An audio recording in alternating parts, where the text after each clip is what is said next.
How not to lose strength in a cut.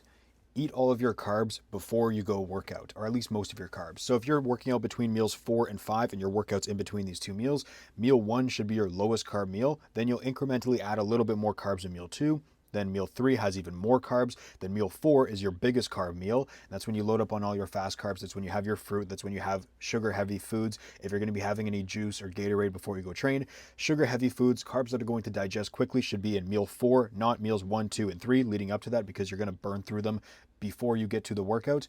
And then you have your highest carb meal, and then you also have a high carb meal after the gym, because you're going to be wanting to have high carbs since your body's exhausted all of its carbs during the training session. So you want to be able to load up on those carbs to then recover quickly for the next workout. But if you're cutting down, I don't recommend having an even split of carbs in meals 1, 2, and 3. And then also in meal 4 and also in meal 5. I would do basically no carbs in the first meal, less carbs, not lowest carbs, but low carbs in second meal, third meal, a little bit more carbs, fourth meal, massive amount of carbs, and then fifth meal, also massive amount of carbs. So if you can do that, I guarantee, and you can drink a lot of water. My water intake has increased from, I usually drink between 7 and 9 liters, and now it's like 8 and 10 if I'm training.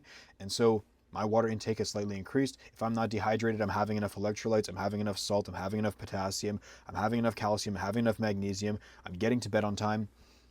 It's hard to lose a lot of strength in a cut. You're going to lose some strength because you're in a calorie deficit, you're going to be eating a lot less food, but for the most part, that strength loss is going to be very minimal, and it's going to be hardly noticeable. And I'm actually still getting stronger in my cut, so hey, I'm not complaining at all. But have most of your carbs before you go train.